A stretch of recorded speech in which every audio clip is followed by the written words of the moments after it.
The Our Town program each and every week is brought to you by Decorah Bank and Trust. It comes to you each and every Thursday morning at 9 a.m. I am the host of the program, Darren Swenson. We got three guests on the program this morning. Going to get to know the new Parks and Recreation Director in the city of Decorah. Marc Holtey will be our guest on that end of things. He'll join us later on in the program. Ossian Fest coming up this weekend. Whenever anything fun is happening in Ossian, we talk to Clark Goltz. But first things first, this morning we're going to steal an interview from our friend Val Reinke. Val hosts the Wow Who Knew program on KNI, which airs Thursday evenings at 5:15 and Saturday mornings at 7:30. Everything happening in Alameda County. One thing happening this weekend is Fish Days. And Val and her guest will promote Fish Days. And that will be our first interview this morning on Our Town. It's brought to you by Decorah Bank and Trust. And you're listening to it where you listen to it every Thursday morning, 94.9 and 99.1 The River. Today, I'm visiting with Kellie Welsh from the Lansing Fish Days 2024 Committee. Kellie Welsh, welcome to the Wow Who Knew radio show. How the heck are you? I'm great. How are you, Val? I'm good too. Fantastic. So let's talk about Lansing Fish Days because it is coming fast. Holy Fish Days, Val. I just want to tell you we have an outpouring of the support for all of our sponsors this year. It has been truly amazing, all the businesses that have put their time and money into this event. So let's break it down for everybody so they know what to expect. What's happening on Friday, August 9th? All right, so Friday is always the night for the kids. We have the pedal pole and the big wheel races, and we got some new big wheels this year, so we're excited about that. I love it. There's always a few good wipeouts with that. So, and then we have the mechanical bull bucking around at that time at night, so the kids can hop on there in between the races, and maybe some adults. That's always entertaining. The slow pitch, yes. The slow pitch softball tournaments will be starting that night, and to finish off the night, we have the J.R. Brink Band playing at the fire station. Okay, so then we get up Saturday morning on August 10th, and then what happens? Well, for some of you, it's the walk and run. Maybe not me, but there will be some dedicated runners and walkers out in the morning. And then we have the youth fishing tournament that's down by the VFW. They always do a fantastic job of donating prizes for the kids and seeing if they can catch a big one down there. And then we have the pickleball tournament starting at 10. That's by the tennis courts over there. There's always a big following of that now with everybody playing pickleball. That's true. And then we have the beanbag tournament starting at noon. And new this year, we have a punt, pass, and kick competition that some of the football boys will be helping out with. See how your talents are at that. And then we'll have a new kids obstacle course. So both of those will be at the Anderson Park. That's great. I love the additions for the kids. Yeah. That's awesome. Yeah. Let's see. And then we'll have the adult Lansing Fish Days pageant again, which was very entertaining last year. Oh, no. Everybody was super creative with their costumes and why they love Fish Days. And Karen Galima is the reigning queen right now, so we'll have to see who will win it this year. And then last year we did the bail toss, which was super popular. Matt Manning is looking for some competition. So bring it on. Bring it on. He has been practicing, I'm sure, all summer, throwing those bails. He probably has. Come on, people. Let's line up. Let's go get Matt Manning. He's probably listening to us in the barn right now, too. Yes. So. And then we have another band that night is the Volson Band, and that's at 9. And then we'll have fireworks at 10 o'clock. So. Well done. August 10th sounds like a lot of fun. So, okay, August 10th happens, and then August 11th, the one thing that I know is probably the parade, but what else is going on? Well, last year we started the Soapbox Derby.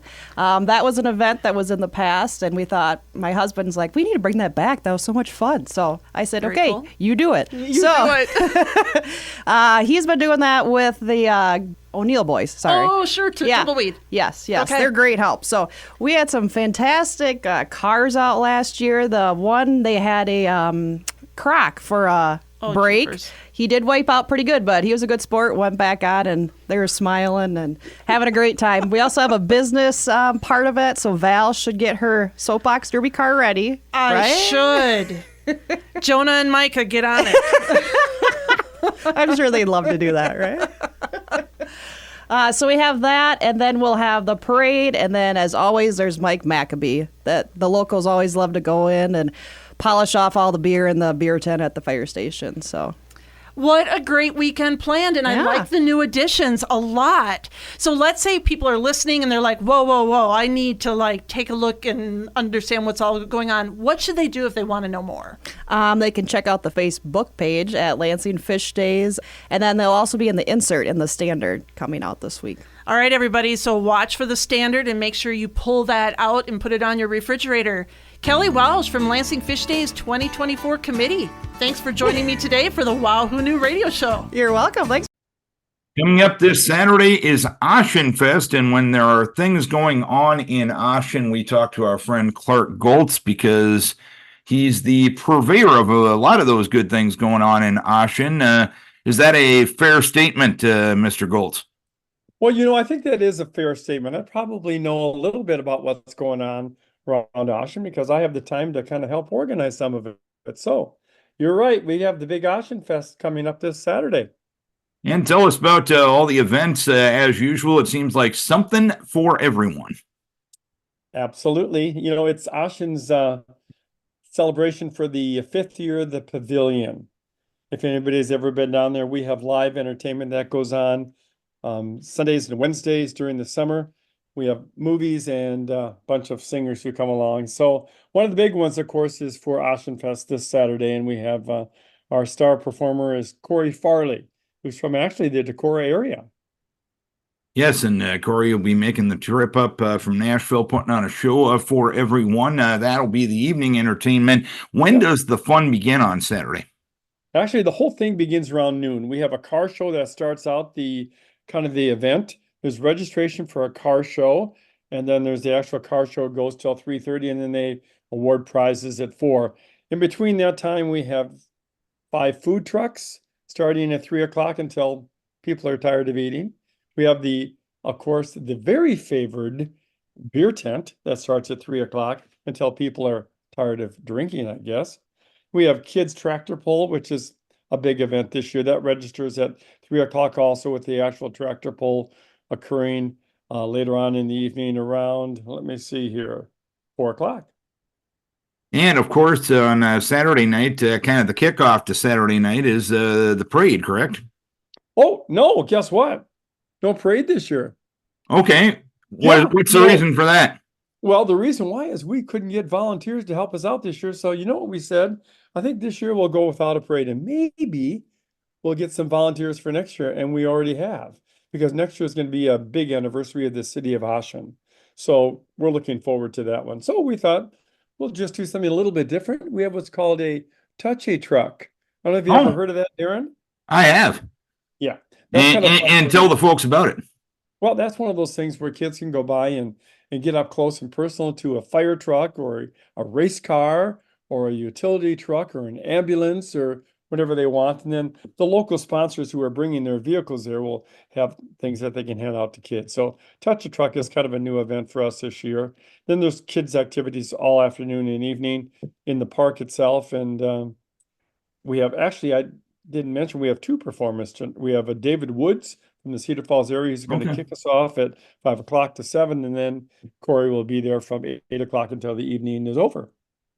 And obviously, the focus of this conversation is this year's Ossian Fest, but you mentioned something special coming up next year. Do you want to add on to the tease that you just gave us a couple moments That's ago? one of those anniversaries for all those cities in Iowa that are going to be, I think it's 175 years old? Oh. Something like that? I forget.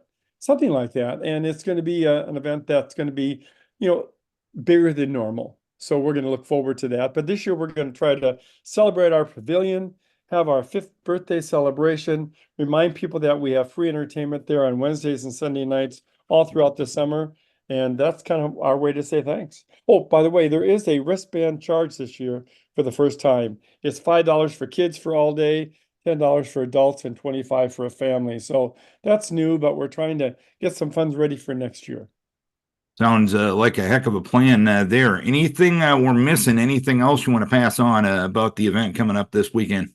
The only thing I tell you is that when you look at the posters and you get to the Ossian Fest, be sure and look at all the sponsors who are really helping us out, all the local businesses and individuals who make this possible. We couldn't do it, obviously, without them. And it's all about the city of Ossian, the city council, and the Ossian Crown Club are organizing all this. So we're real pleased. Maybe we'll see you on Saturday, August 10th. And when you get that type of community support from the local businesses, from the local community, how much does that just energize you folks that organize everything like this? That's really what we count on. We ask for things and people step up. And so we're really grateful for that. One more thing we do have going on downtown Ossian, we have a story walk, which is kind of unique. So if people are going to the Ossian Fest and they want to go by the story walk downtown, it's on every single street post all the way down from the post office to the library. It's really unique for Iowa, and we're pretty proud of that too. All right, Clark, we appreciate you taking some time to tell us about Ossian Fest coming up this weekend. Thank you for everything you do for the lovely town of Ossian. I've got plenty of roots there myself, so it means a lot to me to have these conversations. Thanks for taking the time. Enjoy Saturday. You're so welcome. Thank you, Darren. Have a great day. Clark Goltz, Ossian Fest coming up this Saturday. Having a conversation this morning with the new Parks and Recreation Director in Decorah, Marc Holtey. And Marc, thanks for taking the time. First of all, tell us about yourself. Tell us about Marc Holtey. Yeah, so I'm a native of Minnesota and graduated from Fairmont High School in southern Minnesota and have spent the majority of my time in the Twin Cities area, both going to school and also working in a couple different city parks and recreation departments. The longest run was with Minneapolis for 22 years, the Minneapolis Park and Recreation Board. And as far as getting into that profession, it was really having participated in parks and rec programs and sports and really enjoying nature really got me interested in that as a profession. What made this opening in Decorah something that you were interested in? My mom went to Luther, and I had been down here about 7 years ago in the fall, and she had mentioned what a nice area it is, and had an opportunity to come down in the fall, and it really was a great experience and enjoyed the area. So that piqued my interest in this area in Decorah.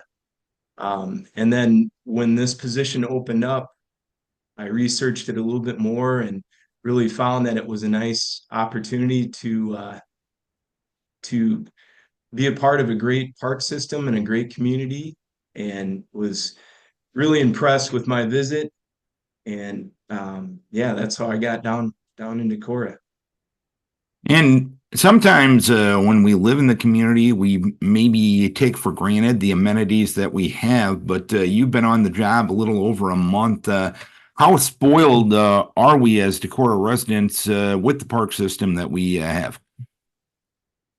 Yeah, I would say it's an embarrassment of riches, so to speak. I feel like as far as the size of the community and what there is to offer as far as open space and programming and other amenities, it's really impressive to have this in the community.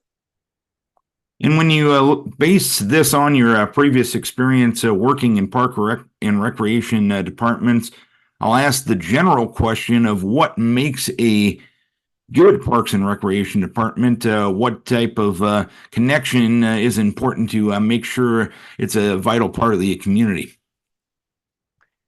Yeah, I think it's really having an accessible system where it's open to a lot of different user groups and demographics, having a variety of programming, a variety of experiences to really connect with the park system. Certainly there's a lot of interest here and there's a lot of volunteerism, so that to me is a sign of a healthy community and a supportive community of the Parks and Rec system. In the month that you have been on the job to this point, what have you learned? Is there anything that has surprised you in learning about not only your current position, but the community as a whole? Yeah, as far as first month on the job, I think, some of the surprising things, I knew a little bit of this in advance, but the level of interest in the park system and the how much people value it.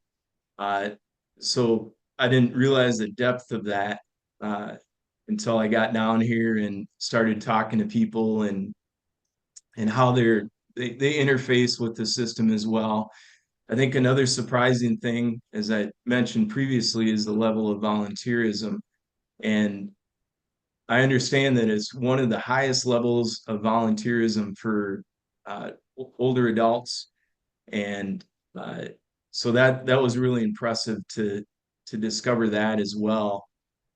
So yeah, people are very passionate, and there's a lot of interest and a lot of layers of the park system and how people view it and how people again interface with the Parks and Rec.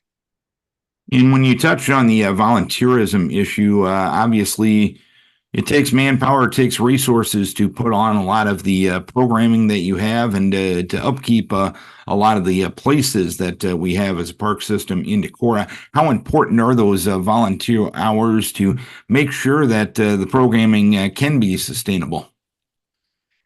Yeah, it's very important. From coaching to there's a volunteer group that helps maintain the trails, which we have a fantastic trail system here. So it's critically important. It's important to every park and rec system. There's staff. It really is an extension of staff to get projects done, to invest in mentoring and coaching for youth. So there's a lot of different levels and also volunteerism as far as getting involved in the park board and other boards that help support and help guide a park and rec system. Speaking of the park board issue, I know this discussion is taking place at the city council level. The park board has usually been an elected position in the city of Decorah, and I guess I wasn't aware until city manager Travis Getkin brought it up. That's kind of a rarity here in the state of Iowa. I know there's been discussion on should they be elected or should they be appointed. Where is that discussion at right now? Yeah, there was a joint session with the park board and the city council, and it was definitely a healthy discussion. And really, my context working with the Minneapolis Park and Rec Board is it's an elected board, but I understand that it's even in Minnesota, it's more rare than I thought it was, and especially in Iowa, most of the boards are appointed. So I think it was a good starting point to have that discussion. And so that's really where we're at. It was more of an exchange of perspectives and certainly a healthy and productive discussion in that joint session. What type of goals do you have for this Parks and Recreation Department? Well, first of all, I'm very thankful that there's a lot of good things in place and a lot of good structure, and certainly Andy, my predecessor, did a really good job in managing the system. So that made the transition easier. As far as my vision, I feel like there's more opportunity to look into more sustainable practices as far as uh, maybe there's areas that we can convert from turf to more of a natural vegetation to cut down on mowing, but also to help with stormwater retention and those types of things. Um, Also, what are some other opportunities that we can have programming wise to maybe engage more people? Um, so that's another uh, vision or goal of mine. And initially, it's really understanding the system and doing more of an assessment and understanding the culture here and then looking at some things that I have in mind that would fit well in this community, and certainly one of the goals is to align with other goals and objectives from the city standpoint, as well as some of the initiatives from the committees in the city as well. So when you come into a new position like this, kind of piggybacking on what you were just talking about, are you still in the process of seeing what you got, what's working well, what the good things are, and thinking of ways that you can add on to the good that's going on right now? Is that a fair way to assess where you're at right now? It is, yeah. I mean, it is still the majority is assessing and getting more information on issues and challenges, but also obviously some of the good work that's going on and understanding that more. Um, and I would say, there's been a few opportunities maybe to refine some low-hanging fruit type of things, and some ways that maybe we can look at things a little differently, but no major changes at this point. Just really, like I said, a lot of good things in place, and continuing to understand that more, and look for small opportunities to add on to that. Marc, we appreciate you taking some time to get to know you here this morning. We're happy to have you in the city of Decorah, and thanks for taking the time. And as a lifelong Minnesotan, we're happy to have you as an Iowegian now. Thank you very much, Darren. Thanks for your time. Marc Holtey is the new Parks and Recreation Director for the city of Decorah. Hey, thank you to our guest on the program this morning, Kellie Welsh with Val Reinke, to talk about Lansing Fish Days this weekend. Don't forget, Val hosts the Wow Who Knew program each and every Wednesday night at 5:15, each and every Saturday morning at 7:30 on Bluff Country 103.5 KNEI. I want to thank Clark Goltz for joining us, talking about Ossian Fest coming up this weekend. And it was good to get to know Marc Holtey, the new Parks and Recreation Director in the city of Decorah. Marc, we appreciate him taking a few minutes to join the program as well. Don't forget, we put these shows on YouTube each and every week. You can watch these shows. We realize you're busy, can't always be near a smart speaker or radio at 9 o'clock on a Thursday morning. We get to talk about interesting things with interesting people, and we want you to have the opportunity to do that on your schedule. If you're out on YouTube, 8-8 YouTube, Our Town program is the best way to search that. And we also put these links up on all of our station Facebook pages as well. Another way, we try to do our best to keep in touch with our communities here at LA Communications. So we thank you, Decorah Bank and Trust, for being a sponsor of this program. We thank our guests for taking a few moments to join us and talk about interesting things and interesting people. And most importantly, we thank you, that's right, you, for tuning in, for logging on, or for watching Our Town on 94.9 and 99.1 The River.